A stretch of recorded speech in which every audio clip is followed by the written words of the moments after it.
अस्सलाम वालेकुम brother and sister. आज से हमारा डे 3 स्टार्ट होता है इन मदीना। अगर अभी तक आपने मेरी पुरानी वीडियोस नहीं देखी तो जाके देख लें उम्रा सीरीज में जाके। तो चलते हैं अपनी वीडियो की तरफ। इधर मैं आपको कुछ टिप्स देना चाहूंगी उम्रा रिलेटेड, जब आप उम्रा परफॉर्म करें, खास तौर पे मेल और फीमेल दोनों के लिए। जब मैं मक्का में थी तो हमने उम्रा परफॉर्म किया। आपने देखा होगा मैंने उम्रे की ज्यादा वीडियोस नहीं रिकॉर्ड की और ना अपलोड की है। तो वैसे इबादत का मौका होता है और दूसरा आपके साथ बच्चे हों तो फिर आपको तो बिल्कुल मौका नहीं मिलता है वीडियो रिकॉर्ड करने का। हाँ, जो बहुत ज्यादा इंपॉर्टेंट जरूरी इन्फॉर्मेशन थी वो मैंने रिकॉर्ड करके आपके साथ शेयर की है पिछली वीडियोस में, तो आप लाजमी जाके देखें। जब आप उम्रा करने जाते हैं तो जूते उतार के आप बैग में रख लेते हैं, फिर आप नंगे पैर जाके उम्रा अदा करते हैं। गर्मी इतनी होती है तो बाज़ लोग प्रेफर नहीं करते सॉक्स पहनना। मेरी तरह जिनको नहीं पता होता वो नंगे पैर उम्रा कर लेते हैं। तो मैंने आपको मशवरा ये देना था कि नंगे पैर बिल्कुल आप उम्रा ना करें, बेशक गर्मी है या सर्दी है, आप लाजमी सॉक्स पहन के उम्रा करें। सॉक्स पहन के उम्रा करने का फायदा ये होगा कि आपके पाँव बच जाएंगे, आपके पाँव में छाले नहीं बनेंगे। जिस तरह मेरे पाँव में छाले बन गए थे, मेरे दोनों पाँव में छाले बन गए थे, जिसकी वजह से मुझे चलना फिरना इतना मुश्किल हो गया था। जिस तरह आप ये देख रहे हैं, फिर मैं क्रीम लगाती थी, इसके ऊपर मैं टेप लगा के फिर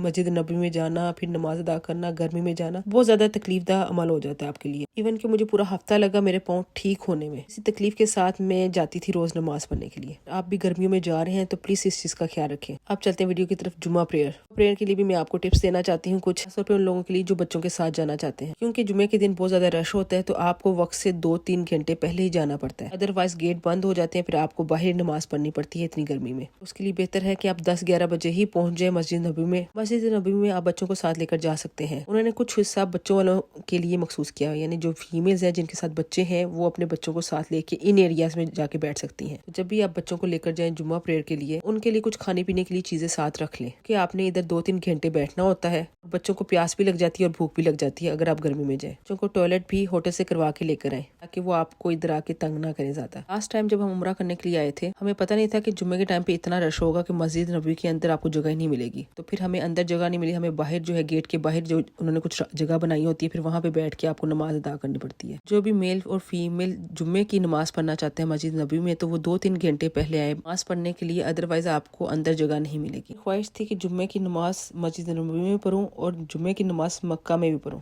अल्लाह का शुक्र, अल्लाह ताला ने दोनों ख्वाहिशात पूरी की। तो अब नमाज पढ़ के अब हम अपने होटल की तरफ जा रहे हैं। यहाँ पे आके ठंडा ठंडा जूस पिया जो कि होटल वालों की तरफ से सर्व होता है हर जोहर की नमाज के बाद। फिर मैं अपने रूम में चले गई। हमारा रूम 11th फ्लोर पे है, जिसकी वजह से ऊपर का जो मंजर है इस तरह नजर आता है। सामने गजवाहोद का पहाड़ है और नीचे आपको रश नजर आ रहा होगा। ये सारे जुम्मा प्रेयर के बाद का रश है। फिर हमने थोड़ी देर आराम किया होटल के अंदर, बाहर बहुत गर्मी थी। फिर आराम करने के बाद असर का टाइम हो गया तो फिर अब हम असर के लिए निकले हैं। साथ ही असर की अजान होना शुरू हो गई थी।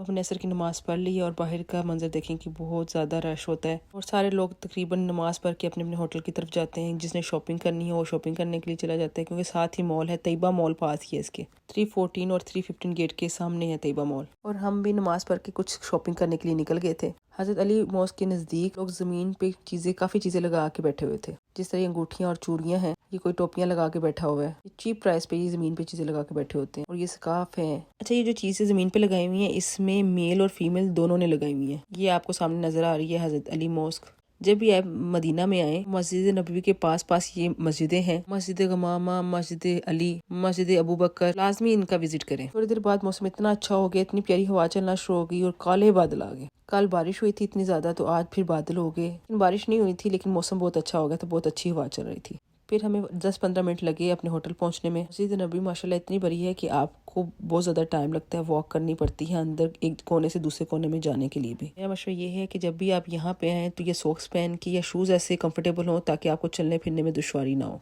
अब रेस्ट करने के बाद ये मगरिब का टाइम हो गया है। अब हम नमाज पढ़ने के लिए जा रहे हैं अंदर। बहुत अच्छा लगता है जब आपका होटल मस्जिद नबी के नज़दीक हो, जो 2-3 मिनट की वॉक पे हो। और उससे और ज़्यादा अच्छा लगता है जब औरतों का गेट भी नज़दीक हो। जब भी आपने होटल सेलेक्ट करना है इस चीज़ का ध्यान रखना है, एक तो मस्जिद नबवी के नज़दीक हो और दूसरा जो नमाज पढ़ने के गेट है मर्दों के और औरतों के वो भी नज़दीक हो। अदरवाइज समटाइम ऐसा होता है होटल तो नज़दीक होता है लेकिन गेट नज़दीक नहीं होते। नमाज पढ़ के हम खाना खा के ये हम आए हैं होटल में। होटल में सर्व हो रही है खजूरें और कहवा। थोड़ी देर रेस्ट किया, फिर ईशा का टाइम हो गया। अब हम ईशा की नमाज पढ़ने के लिए जा रहे हैं। जब आप ईशा की नमाज पढ़ के फारिग हो जाते हैं तो आप रिलैक्स हो जाते हैं कि आज के फ्राइज पूरे हो गए। बहुत से लोग नमाज पढ़ने के बाद खाना खाने जाते हैं और एंजॉय करते हैं और शॉपिंग करते हैं। होप आपको मेरी डे 3 की वीडियो पसंद आई होगी। तो please like and subscribe for more videos, for more उम्रा सीरीज। टेक केयर, अल्लाह हाफिज़ और दुआओं की दरख्वास्त।